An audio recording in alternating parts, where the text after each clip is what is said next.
Hello everyone, welcome to ITLS Academy. हम previous year questions की practice कर रहे हैं फूड सेफ्टी ऑफिसर के लिए, जिसमें कि कुछ पुराने क्वेश्चंस और कुछ नए क्वेश्चंस इन्वॉल्व हैं। उसी सीरीज में ये Indian and international food laws का 7th पार्ट है।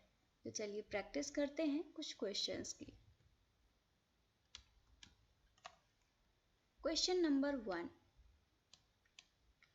Egg mark was promulgated in year. Option number A 2004, option number B 1987, option C 1937 and option number D is 1897. Correct option की अगर हम बात करें तो वो है option number C, that is 1937. 1937 में एगमार्क आया था. The Agmark head office at Faridabad, Haryana में एगमार्क का हेड ऑफिस है, is legally enforced in India by the Agricultural Product, that is Grading and Marketing Act of 1937 and amended in 1986. याद रखने वाली बात है, आया कब था और लागू कब हुआ था. 1986 में ये लागू हुआ था, जबकि ये इसको प्रपोज किया था 1937 में. FSSAI licensing comes under the Food Safety and Standards Act 2006, but Eggmark comes under the Agricultural Produce Act of India 1937. कुछ प्रोडक्ट्स जो कि एगमार्क की एलिजिबिलिटी में आते हैं उनमें है pulses, whole spices, vegetable oils, wheat products, milk products, honey, rice, etc. मैं एक क्वेश्चन कराने के साथ साथ उससे बनने वाले और भी क्वेश्चंस बताती हूँ. जो भी क्वेश्चंस इस क्वेश्चन से फ्रेम हो सकते हैं, जैसे कि ये कब प्रपोज हुआ और कब लागू हुआ, इससे क्वेश्चन पूछा जा सकता है. एगमार्क एलिजिबल प्रोडक्ट कौन कौन से हैं, इससे क्वेश्चन पूछा जा सकता है. तो मैंने वो क्वेश्चंस भी साथ में डिस्कस किए. आते हैं हमारे नेक्स्ट क्वेश्चन पे. Question number 2, Agmark act 1973 comes under. Option A department of consumer affair, government of India. Option B directorate of marketing and inspection. Option C Department of Agriculture and Cooperation and option D Department of Legal Metrology. Correct option की अगर हम बात करें तो वो है option number C, Department of Agriculture and Cooperation. Eggmark is a certification made on all the agricultural product under the Agricultural Produce Act of India 1973. Eggmark is a trademark filed by TIM.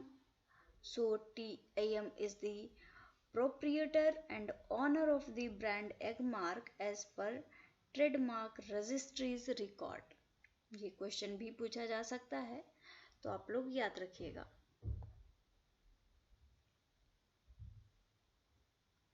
Coming to our next question, question number 3. The implementation of order of consumer court is given in. Consumer court के implementation का order किस section में दिया गया था. Option A section 24, option B section 25, option C section 26 and option D section 27. अगर हम यहाँ पे करेक्ट ऑप्शन की बात करें तो करेक्ट ऑप्शन है ऑप्शन नंबर बी सेक्शन 25. किसका सेक्शन 25? कंज्यूमर प्रोटेक्शन एक्ट का. Section 25 of the consumer protection act 1986. तो ये भी क्वेश्चन पूछा जा सकता है, तो ये भी याद रखिएगा. And this is the section empowers the consumer commissions to enforce their orders by attaching and auctioning the property of the person not complying with the order. First appeal, as provided under Section 19 of the Consumer Protection Act. Transfer application as provided under Section 22 of the Consumer Protection Act.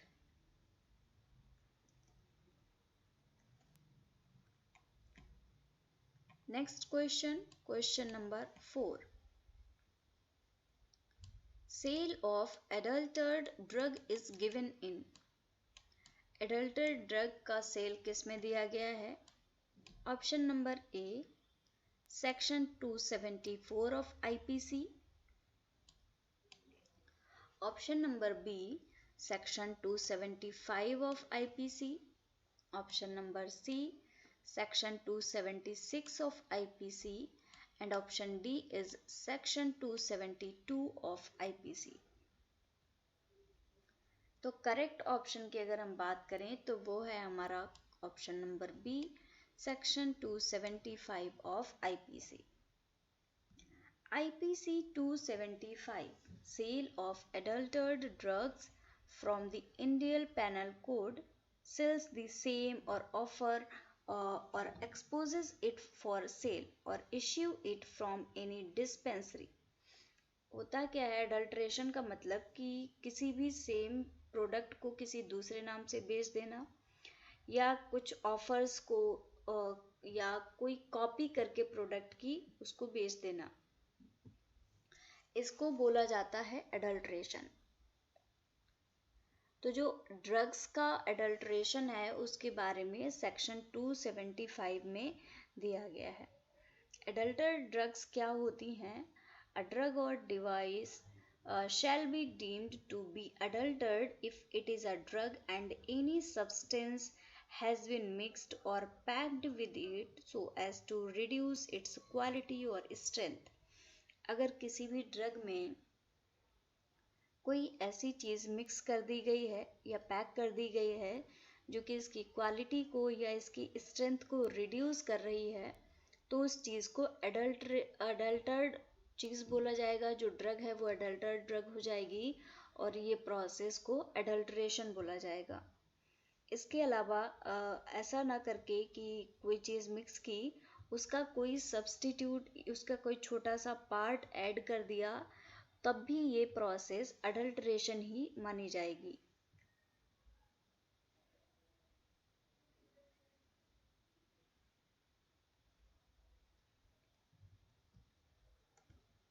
Next question, question number 5. The Legal Metrology Act came into force. Legal Metrology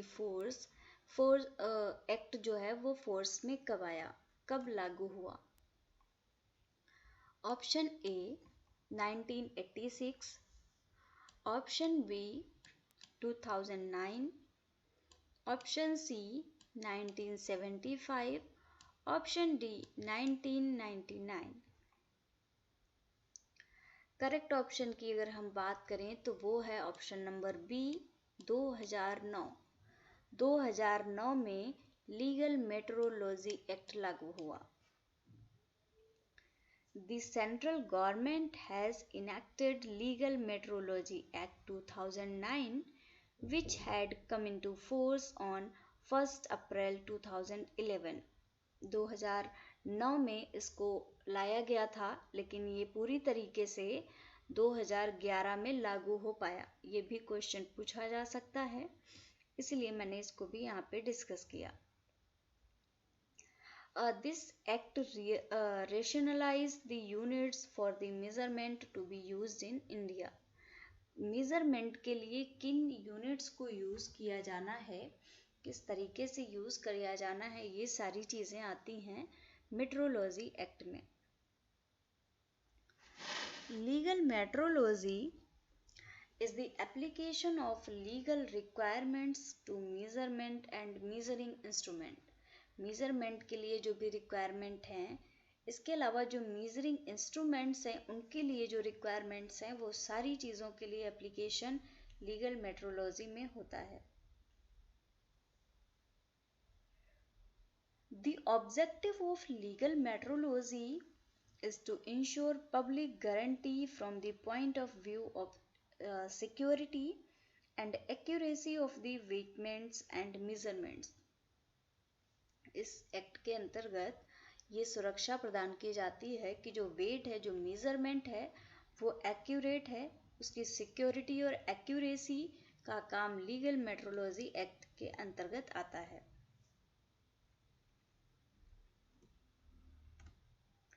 आते हैं next question पे, question number 6।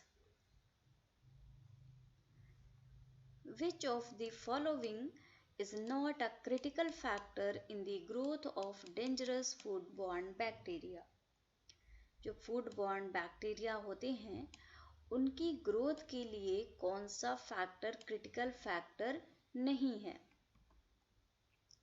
आपके options हैं, option number A temperature, option number B time, option number C moisture and option number D altitude. बहुत easy question है। अगर आप देखिए तो किसी भी बैक्टीरिया को ग्रो करने के लिए क्या चाहिए होता है? टेम्परेचर चाहिए, टाइम चाहिए, मॉइस्चर चाहिए, लेकिन एल्टीट्यूड का कोई रोल हमें देखने को नहीं मिलता है। तो आपका करेक्ट ऑप्शन हो जाता है option number D altitude. Altitude growth के लिए क्रिटिकल फैक्टर नहीं है। ये जो फूडबॉर्न डिसीजेज होती हैं इन फूडबॉर्न बैक्टीरियाज के द्वारा, इनके कॉज क्या होते हैं? ये इनको प्रॉपर अगर आप किसी फूड को ऐसी जगह पे रखते हैं जहाँ पे उनके लायक उनको टेम्परेचर मिल रहा है, उनकी कंडीशंस मिल रही हैं, मॉइस्चर प्रेजेंट है, तो ये वहाँ पे ग्रो कर जाएंगे। इसके अलावा इनसे होने वाले जो बायोलॉजिकल हैजार्ड्स होते हैं उनमें बहुत सारे ऑर्गेनिज्म आते हैं, ऐसा ज़रूरी नहीं है सिर्फ बैक्टीरिया हो। बैक्टीरिया के अलावा वायरस, पैरासाइट, ये सारे भी फूडबॉर्न डिसीज को कॉज कर सकते हैं। But bacteria and viruses are responsible for most foodborne illnesses. ज़्यादातर होने वाली फूडबॉर्न इलनेस के लिए बैक्टीरिया और वायरस रिस्पॉन्सिबल होते हैं। इसके अलावा फूडबॉर्न डिसीज बैक्टीरिया के अलावा केमिकल से भी हो सकती है।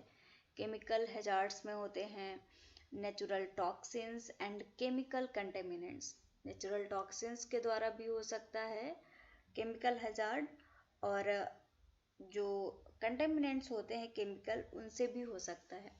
तो इनको केमिकल हैजार्ड बोला जाता है, जबकि जो फूडबॉर्न डिसीज जो बैक्टीरिया वायरस से हो रही है उसको बायोलॉजिकल हैजार्ड बोला जाता है। इनके अलावा फिजिकल हैजार्ड भी एक टाइप का हैजार्ड होता है। That can include metal shavings from cans and plastic pieces और ब्रोकन ग्लासेस।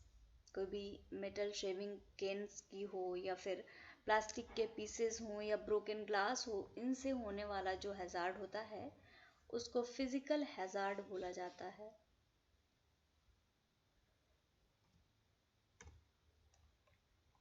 आते हैं हमारे नेक्स्ट क्वेश्चन पे, question number 7। Which of the following bacteria are responsible for causing the greatest number of foodborne illness? इनमें से कौन सा ऐसा बैक्टीरिया है जो फूडबॉर्न इलनेस सबसे ज़्यादा मात्रा में कराता है? आपके ऑप्शंस हैं, option number A E coli, option number B salmonella, option C botulism, option D listeria. इनमें से सबसे ज़्यादा मात्रा में फूडबॉर्न इलनेस कौन कराता है? करेक्ट ऑप्शन की हम बात करें तो ऑप्शन है option number B salmonella. Foodborne illness is caused by consuming contaminated food और beverages. Foodborne illness होता क्या है? जो बैक्टीरिया से कंटेमिनेटेड फूड या बेवरेजेस अगर लिए जाते हैं तो उनसे जो बीमारियां हो जाती हैं उनको हम फूडबॉर्न इलनेस कहते हैं। Many different disease causing microbes or pathogens can contaminate food, so there are many different types of food borne illness. बहुत से ऐसे माइक्रोब्स होते हैं, पैथोजेंस होते हैं जो कि फूड को कंटेमिनेट कर देते हैं, जिसकी वजह से फूड बॉर्न इलनेस हो जाती है। Salmonella causes more food borne illness than any other bacteria. किसी भी बैक्टीरिया से ज़्यादा, सबसे ज़्यादा साल्मोनेला से फूड बॉर्न इलनेस होती है। Chicken is a major source of these illness. जो चिकन खाते हैं लोग, उनमें इन डिसीज के होने की संभावना ज़्यादा होती है क्योंकि ये एक मेजर सोर्स है। About 1 in every 25 packages of chicken at the grocery store are contaminated with salmonella। 25 packages की अगर हम बात करें तो उनमें से लगभग एक कंटेमिनेटेड होता है साल्मोनेला से। You can get sick from contaminated chicken if it is not cooked thoroughly। इसके अलावा अगर चिकन को प्रॉपरली कुक नहीं किया गया है, तब भी इस कंटेमिनेटेड जो चिकन है उससे आपको फूड बॉर्न इलनेस हो सकती है।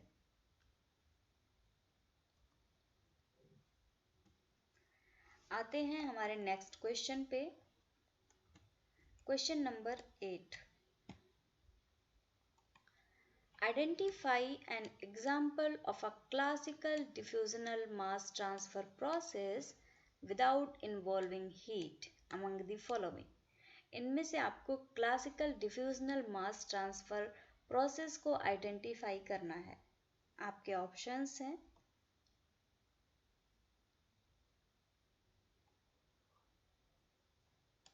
Option number A, drying of food grains. Option number B, carbonation of beverages. Option C, distillation of alcohol, and option D, concentration of fruit juice।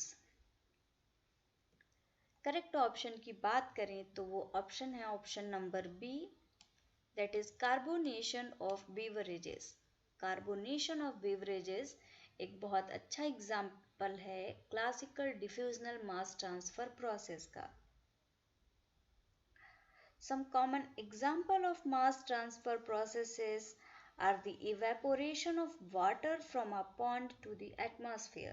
होता क्या है, आपने देखा होगा जो पॉन्ड से इवेपोरेशन की प्रोसेस होती है वो भी एक प्रकार का मास ट्रांसफर प्रोसेस ही है। कुछ उसी तरीके का प्रोसेस कार्बोनेशन की जो बिवरेजेस का कार्बोनेशन होता है उसमें भी देखा जाता है। इसके अलावा purification of blood in the kidneys and liver and the distillation of alcohols, ये सारी एग्जाम्पल हैं डिफ्यूजनल मास ट्रांसफर प्रोसेसेस के। तो इनमें से आपसे अगला भी ऑप्शन कोई पूछा जा सकता है, तो याद रखिएगा।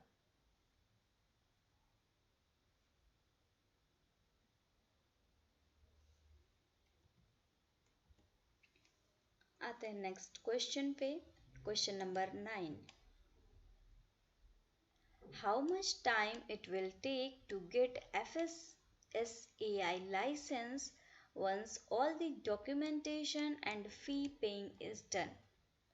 जब आपके सारे डॉक्यूमेंट्स और जो फीस पेमेंट है वो डन हो चुका है, तो उसके बाद में FSSAI का लाइसेंस मिलने में कितना टाइम लगता है।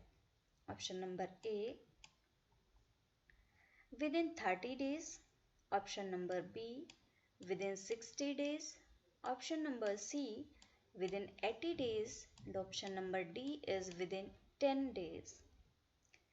अगर करेक्ट ऑप्शन की बात करें तो वो है option number B, that is within 60 days। A basic FSSAI license can be issued in 7 to 10 days। 7 से 10 दिन में एक बेसिक, जिसको जैसे ड्राइवरी लाइसेंस लेते हैं लोग, तो ड्राइविंग लाइसेंस से पहले लर्निंग लाइसेंस मिलता है, उस तरीके से एक बेसिक FSSAI लाइसेंस 7 से 10 दिन में इशू किया जाता है। लेकिन जो प्रॉपर लाइसेंस मिलता है वो लगभग 60 दिन में मिलता है। A state and central license can take a time period of 30 days। अगर डॉक्यूमेंट्स की बात करें ये भी डॉक्यूमेंट से भी, डॉक्यूमेंटेशन प्रोसेस से भी क्वेश्चंस आते हैं।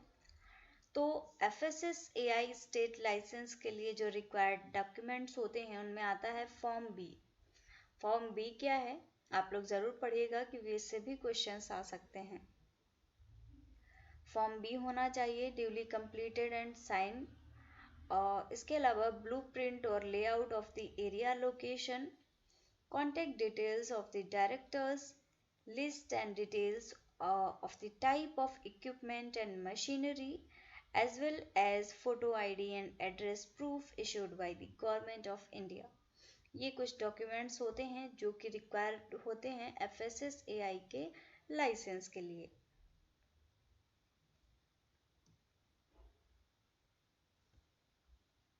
आते हैं हमारे नेक्स्ट क्वेश्चन पे, question number 10। In which format license is issued? License किस फॉर्मेट में इशू किया जाता है? आपके ऑप्शंस हैं option number A format A, option number B format B, option number C format C and option number D is format D. Correct option की अगर हम बात करें तो वो ऑप्शन है option number C, that is format C. Format C के form में लाइसेंस को इशू किया जाता है। Format C under schedule 2 of these regulations. अब जो फॉर्म सी है, ये food business operators are required to report any changes in the business to Food Safety and Standards Authority of India within a reasonable time। एक proper time के अंदर जो operator है, business operator, उसको कोई भी चेंजेस या कोई भी बात होती है वो रिपोर्ट करनी होती है FSSAI को। And any changes related to kind of business, scale of production, product category और फॉर्मुलेशन, इनमें से कोई भी प्रकार की चेंजेस हो सकते हैं। FSSAI centralized करिए। So food business operators having a turnover of more than rupees 20 crore per annum must obtain the FSSAI central license। ये भी इम्पोर्टेंट पॉइंट है कि कितनी इनकम पे सेंट्रल लाइसेंस चाहिए होता है, कितनी इनकम पे स्टेट लाइसेंस। ये क्वेश्चंस के आंसर आप जरूर ढूंढिएगा। The FSSAI registration form that the applicant has to fill to obtain FSSAI central license is Form B। तो यहाँ पे आपको दो चीज़ें क्लियर हुई हैं कि फॉर्म बी जो होता है लाइसेंस के लिए अप्लाई करने के लिए चाहिए होता है, और फॉर्म बी फिल करके देने के बाद में जो लाइसेंस इश्यू होता है वो लाइसेंस फॉर्मेट सी के फॉर्मेट में इशू होता है।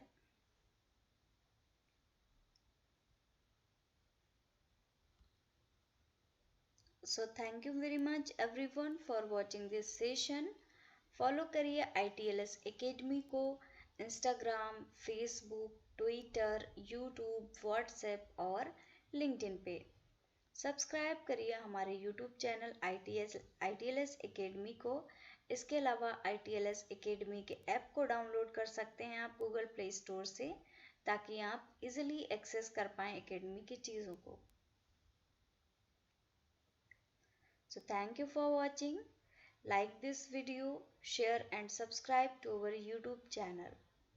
For any help or query, contact on our helpline number 7080833450। इसके अलावा आप हमारी एकेडमी की वेबसाइट को भी विजिट कर सकते हैं www.itlsacademy.com।